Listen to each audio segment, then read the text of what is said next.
Bismillahirrahmanirrahim. Alhamdulillah. Wassalatu wassalamu ala Rasulillah Sayyidina Muhammad bin Abdullah wa ala alihi wa sahbihi wa man wala amma ba'du. Alhamdulillah.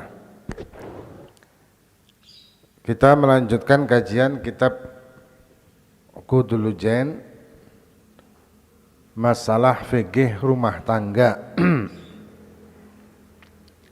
Yang kita memasuki fasal tsani, pasal yang kedua, fi huquqiz zauj ala zaujah. Haknya suami yang wajib dilakukan oleh istri. Ya, apa yang wajib bagi suami? Apa yang wajib bagi istri dan apa yang merupakan haknya suami untuk dipenuhi oleh istrinya. Yang sebelumnya sudah kita bahas, Allah SWT sudah menetapkan ar-rijalu qawwamuna 'alan nisa, laki-laki itu merupakan pemimpin bagi kaum wanita. Dan Allah SWT bima faddalallahu ba'dahum 'ala ba'din wa bima anfaqu min amwalihim. Nah, ini sudah kita bahas semuanya. Allah SWT menetapkan bagaimana seorang laki-laki adalah penanggung jawab bagi wanita dan juga bertanggung jawabnya itu dunia dan bertanggung jawabnya itu juga akhirat. Jadi pertanggungjawaban dari seorang suami itu adalah dunia dan juga akhirat. Ya. Kemudian fassalihatu qanitatun hafizatun lil ghaibi bima hafidallahu. Ini sudah kita bahas juga.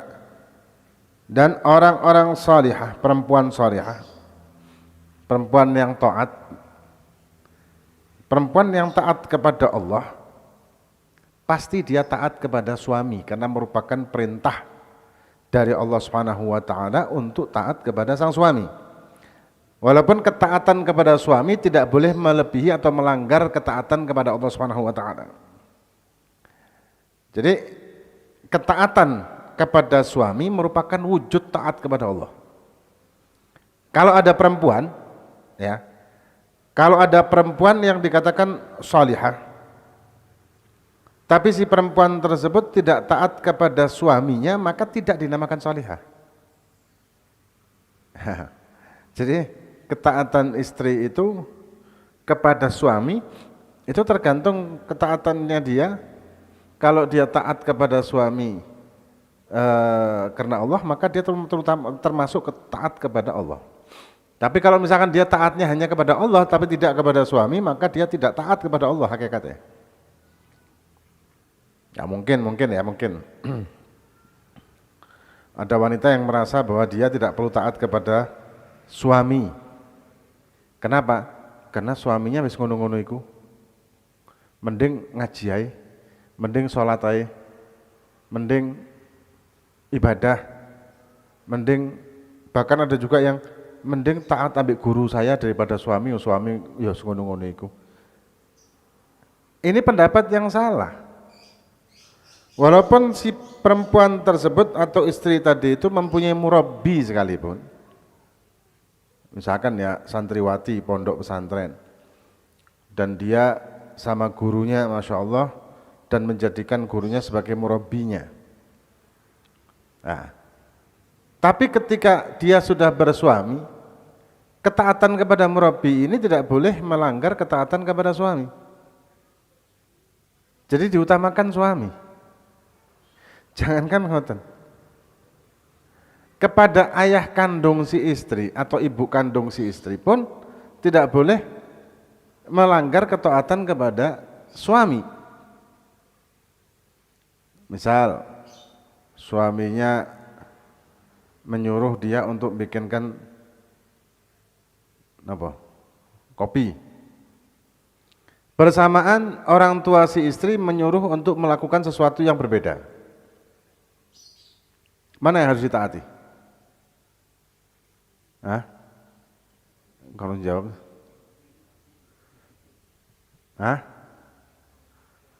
Misalkan ada satu kompor nih, satu kompor, kebetulan di situ ada bapak ibu istri di rumah itu, ada suami. Bersamaan nih, si suami minta bikinin kopi, si orang tua istri minta bikinin nopo teh misalkan, kan beda tuh. Kompor cuma satu, mana yang harus dibikin lebih dulu? Ibu-ibu yang enten apa mboten sih? Bu, napa sing didamar rumiyin? Hah? Kopi. Itu contoh ketaatan yang secara ringan ya maksudnya ya. Tapi ketika suami memerintahkan istri melakukan sesuatu, bersamaan waktu sholat sudah hampir habis. Waktu sholat hampir habis. Kalau dia tidak sholat, maka telat, misalkan duhur, waktu sudah mepet asar. Mungkin karena kesibukan atau apa, sampai lali mungkin atau gimana, eling-eling sudah mendekati asar. Suami menyuruh gawe kopi. Sedangkan lek gawe kopi, sholat duhurnya bakal telat. Mana yang harus didahulukan? Sholat. Terawih. Mau terawih jam 8 lah, sholat terawih dimulai jam 8. Suami bertepatan ingin kopi juga jam 8. Kalau bikinkan kopi suami, maka terawihnya ketinggalan. Mana yang harus didahulukan? Kopi. Kita harus tahu, harus memilah gitu loh. Mana yang harus didahulukan, mana yang prioritas utama, mana yang berikutnya. Nah, ini penting karena merupakan hak dan kewajiban di sini. Ada yang protes, mau kok enak tuh jadi wong lanang. Nah, kita kan sudah bahas di bagian pertama, pasal pertama, bagaimana babak belurnya seorang laki-laki untuk memenuhi haknya istri. Kita harus ngaji dari awal lagi harusnya. Ini kan sekarang pembahasannya haknya suami yang harus dipenuhi oleh istri. Ya kan? Kemudian dikatakan Nabi Muhammad SAW bersabda, khairun nisa'i imra'atun idza nazarta ilaiha. Sebaik-baiknya perempuan itu adalah, sebaik-baik wanita itu adalah perempuan yang ketika engkau memandang. Maksudnya di sini adalah istri ya. Kau memandang ilaiha kepada perempuan itu, istri tadi itu maksudnya. Sarratka, kamu merasa senang. Jadi ndelok iku seneng. Bukan ndelok eling blonjo, eling napa? Arisan guru bayar, eling mane napa? Hah? Kemudian wa in amartaha ata'atka wa in ghibta anha hafizatka fi malika wa nafsiha. Apabila kamu memerintahkannya si perempuan ini, maka perempuan itu akan taat kepadamu. Dengan catatan tadi ya, perintah yang tidak melanggar syariat. Kan kemudian ada prioritas-prioritas tadi yang sudah kita bahas. Wa in ghibta anha, kalau kamu lagi tidak ada di sana, kamu lagi keluar rumah, maka hafizatka fi malika wa nafsiha. Maka dia akan menjaga harta bendamu, menjaga kehormatanmu, dan juga menjaga dirinya untuk kamu. Menjaga diri di sini ya juga tidak berhubungan dengan laki lain, tidak apa namanya melakukan perbuatan-perbuatan yang khianat atau berkhianat gitu istilahnya. Nah, kemudian wallati takhafuna nusyuzahunna. Ya, Allah SWT berfirman lagi, wallati takhafuna nusyuzahunna, yang kalau kalian takut atau menyangka sebetulnya nih ya, menyangka nuzusnya mereka, ya. Jadi menentang perintah suami. Suami menyuruh, bukan masalah yang berhubungan dengan syariat. Misalkan suami menyuruh untuk tidak boleh keluar rumah misalkan, tapi tetap maksa keluar rumah. walaupun tanpa izin dan suami tidak ridho. Atau suami nyuruh pulang tapi gak boleh-boleh. Mungkin kasihkan belonjo gitu. Ini nusus. Dan nusus niki sebetulnya gugur nafkah. Istri yang tidak nurut sekali suami dalam masalah-masalah seperti itu maka gugur nafkah loh. Misalkan istrinya tidak mau pulang atau istrinya lagi koncoan sampai teman-temannya gitu ya, terus disuruh pulang sudah waktunya sore atau gimana gak gelem, malah mulai bengi ngoten. Intinya gak nurut. Intinya gak nurut tapi bukan hal yang melanggar syariat. Perintah yang bukan melanggar syariat maksud kula. Maka ini maksudnya ke nusus, menentang. Dan nusus itu dilaknat oleh Allah SWT. Dan gugurlah kewajiban suami untuk nafkah. Nusus ini gugur kewajiban. Ya. Kemudian fa'idhuhunna. Fa'idhuhunna ini maksudnya khawifu. Peringati dia. Dan ini hukumnya sunnah memperingati itu. Seperti mengatakan ittaqillah fi haqqil wajib li alaiki. Bertakwalah kamu kepada Allah, hal yang wajib atas kamu lakukan untukku. Eling syariat, taat. Kemudian juga dibahas, ya, dikasih tahu bahwa annan nuzus yasqutul nafaqah wal qism. Nuzus itu menjatuhkan atau menggugurkan nafkah dan juga hak tinggal. Hak pembagian kalau misalkan istri lebih dari satu. Gugur itu gugur. Wa dzalika bila hajrin wala dharb. Nah. Kemudian jadi diperingati supaya tobat. Diperingati. Kemudian ada hadis Nabi Muhammad SAW dalam riwayat sahihain, idza batatil mar'atu hajaratan atau hajiratan firasha zawjiha la'anat hal malaikatu hatta tusbiha. Kalau ada perempuan yang dia itu dalam satu malam ini ya, di malam hari itu perempuan ini pisah ranjang lek bahasa saiki. Hajiratan firasa zaujiha, dia tidak mau mendekat ke kasure bojone atau lek bahasa Indonesiane apa? Pisah ranjang ya. Jadi pisah ranjang. Gak kelem turu bojone ngoten. Maka la'anat hal malaikatu hatta tusbiha. Maka akan dilaknat oleh malaikat sampai pagi. Nah, kecuali suaminya ridho sih, misalkan mungkin kasurnya cilik mungkin ya, atau mungkin anaknya masih bayi tidak bisa ditinggal oleh ibunya, mungkin seperti itu dan suaminya memaklumi. Kalau seperti itu kondisinya maklumilah, suami sebagai suami kita gak mentang-mentang suami ngoten ya, tapi kita memaklumi, kesian si anak kecil ini masih perlu dikeloni sampai ibunya.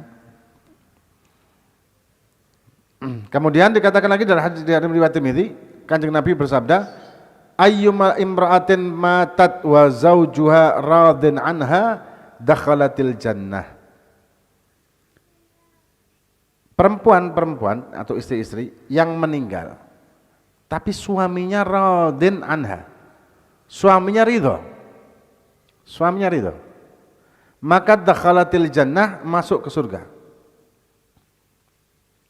Ya, suami ridho. Jadi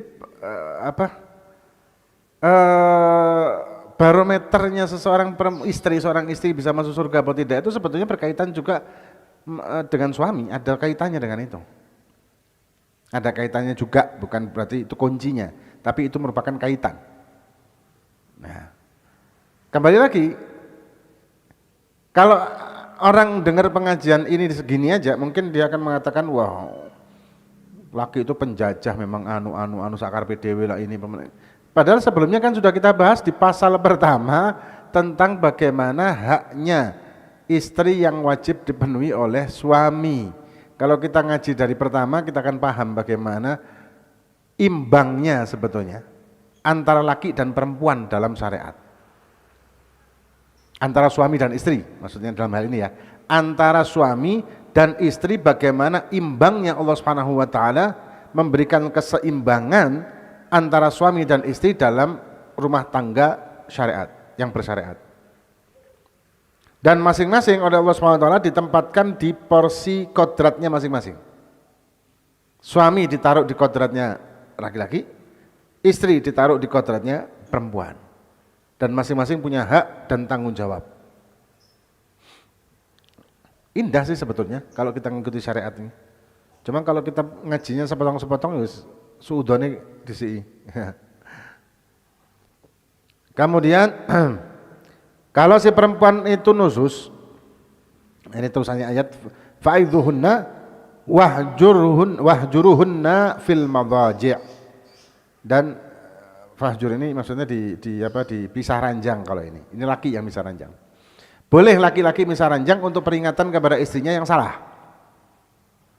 Tapi kalau istrinya tidak salah dan dipisah ranjang karena tidak ada salah, ini dolim, suami dolim. Ya, suami akan dolim kalau istrinya tidak salah apa-apa, cuman si suami mungkin lagi sumpek di kerjaan atau gimana gitu terus imbasnya ke keluarga, lah ini dolim. Istrinya tidak salah tuh ya. Tapi kalau misalkan si suami ini pulang kerja dengan capek segala macam, sih diomeli, akhirnya pegel, ya bukan salah kan? Nah, nyami ini mulai padahal macet. Nah dia mampir nang di kenal besok apa? Waduh sudan wis. Kemudian wadribuhunna ini di Al-Quran ya, cuman drib ini darban ghaira mubrih in afadad darb, bukan pukulan yang menyakitkan fisik, bukan terus dikampleng boten, atau diambil sapu, gapui sapu, boten, nggak boleh dalam syariat itu, tidak boleh memukul sampai melukai, itu tidak boleh. Paling di ngeten lah, di apa? Ditepuk lah, ditepuk ya katanya, bukan dipukul, ditepuk di kon iki, nah, gitu lah. Bukan terus dikewampleng, apalagi ngamplengnya mbek cincin ngoten, waduh, suwek kabeh pipine wong. Nggak boleh dengan kekerasan yang akhirnya menimbulkan luka, apalagi sampai cacat permanen. Oh, udah dosa gede. Jupukno linggis. Nah, darban ghaira mubrih in apabila mubriku darban pukulan yang tidak melukai. In apabila afadad darb, kalau memukul itu ada manfaat, kita bisa melihatnya.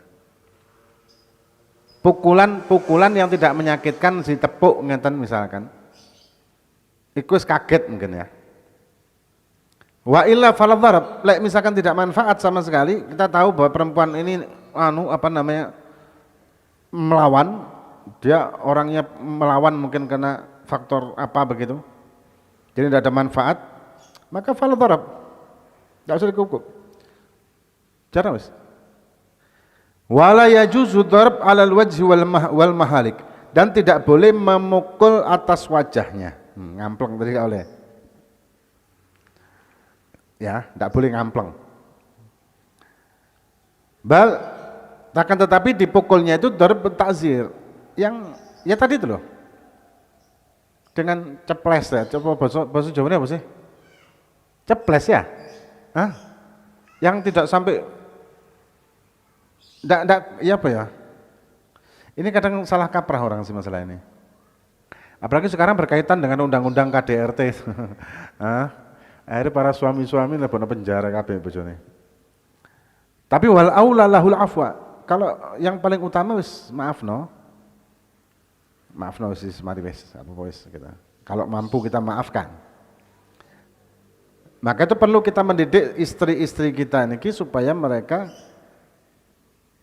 mampu untuk melakukan syariat secara utuh, bukan cuma syariat untuk pribadinya dia. Ketika seseorang itu sudah mau untuk dilamar dan kemudian akad nikahkan dengan gobiltu, si suaminya mengatakan gobiltu saya terima nikahnya, maka dalam hal ini tanggung jawab penuh kepada suami, dan si istri wajib menyerahkan haknya suami, menunaikan haknya suami tersebut, dan dia juga berhak untuk meminta haknya dia, ya. Dan masing-masing mempunyai porsi sendiri-sendiri dalam rumah tangga tersebut, saling melengkapi. Ya, tidak lagi bisa saenake dhewe, dan juga tidak bisa aku lebih alim dari suamiku misalkan, atau lebih soleh dari suamiku, dan dia kemudian merendahkan suaminya, itu juga tidak bisa. Bahkan ketika si istri tadi itu merupakan santriwati yang tadi Anda bahas ya, santriwati, dan gurunya pernah mengatakan misal apa ya, gurunya pernah mengatakan sesuatu misalkan apa gitu ya, kon misal kon lek ngambung tangan apa lek salaman ambek bojomu ciumlah dengan keningmu misalkan gitu, dengan kening, tapi suami menginginkan cium itu dengan hidung. Ini contoh, mohon contoh aja. Mana yang harus dituruti, apakah gurunya ataukah suaminya? Suaminya. Atau misalkan begini, gurunya mengatakan kamu kalau misalkan mencium tangan istri suamimu, ciumlah 3 kali, misalkan begitu ya, 3 kali bolak-balik. Tapi si suami mengatakan gak, cukup sekali, aku gak senang 2 kali 3 kali. Mana yang harus dituruti? Suami. Jadi intinya menuruti suami itu merupakan suatu kewajiban selama tidak melanggar syariat. Jadi yang paling utama itu Allah, Rasul, syariat. Baru kemudian suami, ini bagi istri. Kemudian baru setelah suami orang tua, guru, dan seterusnya. Dan jangan nuruti siapapun dalam hal ini. Kadang-kadang ngapunten, kadang-kadang ada perempuan-perempuan yang sak kelompok begitu, akhirnya nuruti omongan konco. Lah yo lapo sih nuruti wong lanang, gak usah dituruti wong lanang iku. Kakek dituruti anu. Ini kan pengaruh, dan ini jahat loh ini. Ini jahat ini. Jahat sekali, zalim, termasuk kedzaliman seperti itu. Kalau ada teman-teman kita yang membicarakan suami kita, ya, segera cut, iku suamiku, aku wajib menghormati, sampai aja ngomongi. Segera cut sudah. Dan kita pun jangan ngomongin rumah tangga orang lain. Loh, sampean kok gelem sih? Bojone sampean ngono-ngono, ojo gelem nurut. Mosok bendina dikon gaekno kopi ae, ojo gelem, kok gawe dhewe. Omongan begini omongan jahat ini. Omongan sing dolim, omongan sing jahat yang bisa menghancurkan rumah tangga orang. Ini hati-hati. Jadi pertemanan itu kadang-kadang bisa menjerumuskan. Kata Imam Ghazali apa? Ihdzar, hati-hati, kata Imam Ghazali, hati-hati terhadap musuhmu 1 kali, tapi hati-hati terhadap konco raketmu 1000 kali. Karena kadang teman dekat kita tanpa kita sadari malah menjerumuskan dan menghancurkan rumah tangga kita. Sama lakinya juga begitu. Kita koncoan sampai orang lanang, loh, terus istri telepon misalkan ya, istri telepon, gak usah diangkat, mau wedok jadi turuti, paling kon mulai, jok gelem. Nah kayak gini ini kan provokasi. Walaupun si suami ini juga tidak wajib memenuhi permintaan istri untuk suruh pulang boleh lagi, enggak wajib. Enggak sih, aku ada kejuan. Entah nono. Suami keluar rumah, apakah wajib izin istri? Enggak wajib. Pulang, apakah harus nuruti istri? Telepon, boleh lagi? Enggak wajib memang. Tapi ketika ada provokasi dari orang, wow, bojomu telepon, kon wedi bojomu, kon mau langsung mulai gini. Ini kan panas loh kita. Akhirnya jadi kita tidak pulangnya karena marah kepada istri kita, dan akhirnya kita zalim sama istri dengan itu. Jadi intinya jangan ngikuti provokasi orang dalam masalah rumah tangga kita. Kalau misalkan ada permasalahan dalam rumah tangga kita, mintalah kepada orang yang katakan orang-orang yang bijak, ulama, yang arif. Gimana nih, saya masalah rumah tangga ini begini-begini, istri saya begini-begitu, suami saya begini-begini, gimana solusinya? Duduk bareng bertiga, dengan orang yang dipercaya tersebut untuk solusinya gimana. Oh, harusnya. Lek nuruti ngomongane wong bahaya. Pokoknya sampai takut jeroan barang. Kon dikai blonjo piro? Wah, sih ini. Ya. Ini bahaya nih. Wallahu a'lam. Ada pertanyaan?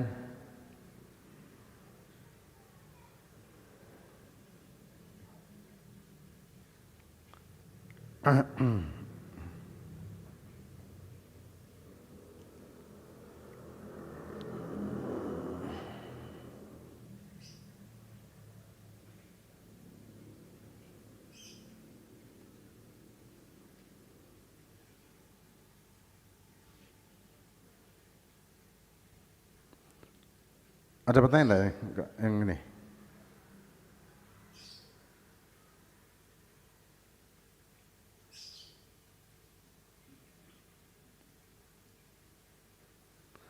Coba.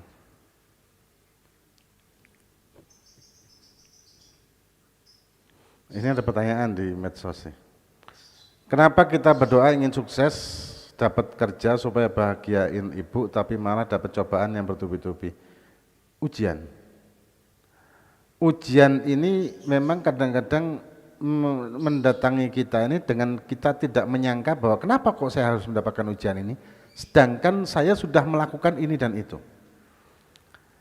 Kadang kita menganggap bahwa kita telah menunaikan kewajiban kita kepada Allah, dan kemudian kita mengharapkan dengan penunaiannya kita melakukan sesuatu tersebut, kita mengharapkan balasan dari Allah dengan apa kehendak kita atau hajat kita dipenuhi. Padahal kita belum menunaikan kesempurnaan, belum menunaikan secara sempurna apa yang diwajibkan oleh Allah kepada kita. Coba ketika kita ini hajat kita tidak dituruti oleh Allah Subhanahu wa taala, ya. Hajat-hajat kita. Kemudian sedangkan kita sudah istighosah, sudah doa, sudah ini segala macam. Coba kita introspeksi diri. Apa ada yang salah dari diri kita? Ternyata tidak. Ternyata kita menemukan, oh ternyata sholat saya belum khusyuk. Oh ternyata saya ono riyai. Oh ternyata saya begini begitu. Oh ternyata saya belum memenuhi kewajiban dan tidak memenuhi hak-haknya orang lain. Ada aja lah. Kita harus husnudzon billah. Husnudzon kepada Allah Subhanahu wa taala, berbaik sangka. Ketika kita doa mohon sama Allah, istighosah dan sebagainya untuk menginginkan hajat tertentu, ternyata kita tidak mendapatkan hajat tersebut. Ini bukan karena Allah tidak menginginkan kita mendapatkan tersebut, enggak, tapi karena ada penolakan dari diri kita sendiri yang kadang kita tidak menyadarinya. Ada hadis Nabi, ya. Nabi bercerita ada orang yang dia itu ibadah sampai as'afa aghbara. Kalau bahasa kita sampai belduken. Sampai ibadahnya itu sampai luar biasa, sampai kusut rambutnya, sampai belduken kabeh segala macam. Saking luar biasanya dia ibadah. Kemudian dia mengangkat tangan ke langit dengan mengatakan ya Rabb, ya Rabb. Doa maksudnya. Minta ini, minta itu, ya Allah ini, ya itu. Tapi orang ini makanannya haram, minumannya haram, wa malbasu haram, wa ghudhiya bil haram, kabeh haram. Dia melakukan hal-hal yang diharamkan. Ya apa arti mustajab doa? Contoh yang paling sering terjadi, malbasu haram.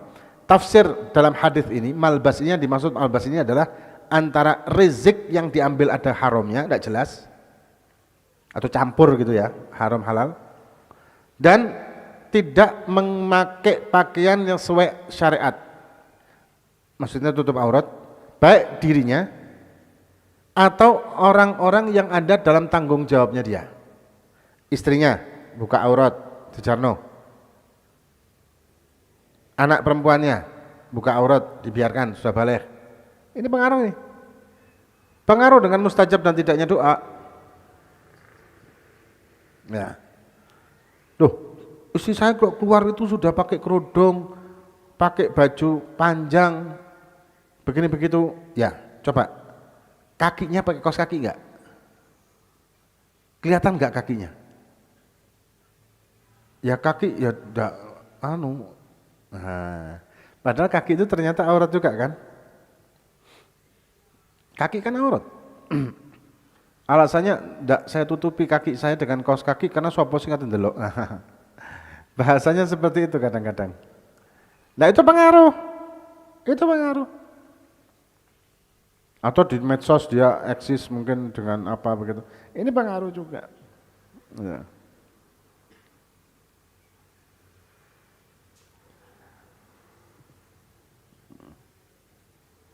Ini ada pertanyaan lagi materi. Bagaimana seorang istri sering buat story di medsos bila ada masalah di rumah tangga? Ada masalah di rumah tangga, bikin story. Ini sama aja dengan buka app-nya rumah tangganya. Nanti ada masalah apa begitu, hidupku apa? Tidak seperti Cinderella. Apa sambat dan ngeluh di media-media sosial ini sama aja dengan buka app-nya rumah tangga dan juga memancing para orang laki-laki yang itu kan umpan tuh sebetulnya. Secara tidak sadar perempuan itu memberi umpan. Nah, ada wong lanang-lanang sing garangan-garangan nih. Umpan itu kan. Oh, ada yang perempuan, oh kesian dia ya. Atau misalkan mungkin temennya zaman dulu mungkin atau mantannya begitu, terus akhirnya dicat, apa oh kenapa, ada yang bisa saya bantu, curhatnya gak apa-apa, sampai tahu wis, ya kan? Jadi bentuk pengkhianatan itu sebetulnya. Kalau nyanyi di aplikasi gimana, maksudnya gimana? Nyanyi di aplikasi, nyanyi di aplikasi, tidak paham. Waalaikumsalam, mungkin ada tips resep rumah tangga bahagia. Rumah tangga bahagia itu sebetulnya itu tadi yang sudah kita bahas. Masing-masing memenuhi hak dan kewajiban. Karena masing-masing punya hak dan kewajiban. Dan ketika kita saling memenuhinya dan memahami, ya, maka itu penting kalau orang mau nikah itu belajar atau ngaji bab rumah tangga. Ya, tapi yang biasa disukai itu biasanya bukan kitab Uqudul Lujen, tapi biasanya Fathul Izar, Quratul Uyun, sing disenengi iku. Lah iku sing dibaca.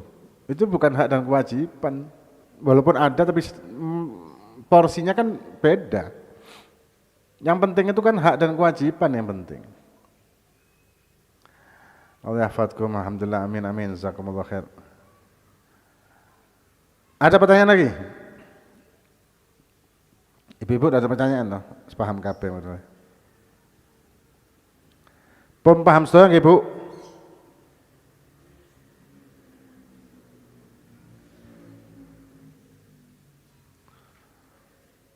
Tidak ada yang nanya. Insya Allah nanti Ahad depan bertepatan dengan Ahad Pon. Insya Allah kita haflah di pondok ini. Tapi setelah haflah anak-anak santri tidak pulang sampai tanggal 21 Ramadan seperti biasa. Ya, sampai tanggal 21 Ramadan tidak pulang, tetap di rumah, tetap di pondok, tanggal 21 nanti pulang. Dan kembali lagi ke pondok tanggal 15 Syawal. Sebagaimana biasa. Kurang apa enggak itu? Berapa berarti? 9 tambah 15, berapa? Berapa? 24 hari. 24 hari libur. Kurang apa? Kurang? Ya, hari pondok kurang? Setahun aja. Saya coba balik sampai tahun depan. Jadi 24 hari liburnya di rumah. Untuk pengajian kita sampai pokoknya sampai tanggal 21-an itulah. Tanggal 21 Ramadan maksudnya ya. 21 Ramadan. Dan kita mulainya juga nanti sekalian halal bihalal. Insya Allah ada di Ahad Pon setelah ini kan ada Ahad Pon lagi di bulan Syawal untuk sekalian halal bihalal.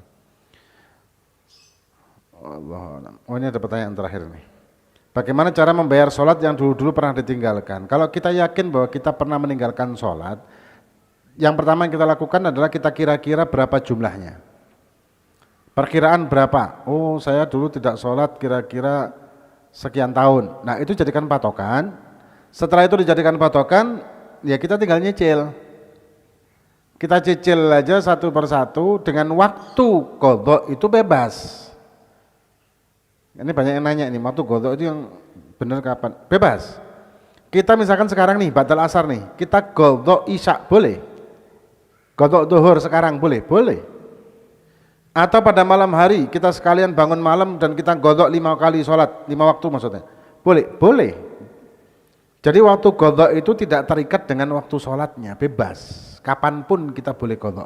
Yang tidak boleh itu cuma di satu waktu, yaitu ketika kita menghadiri Jumatan dan khatib sedang berkhutbah.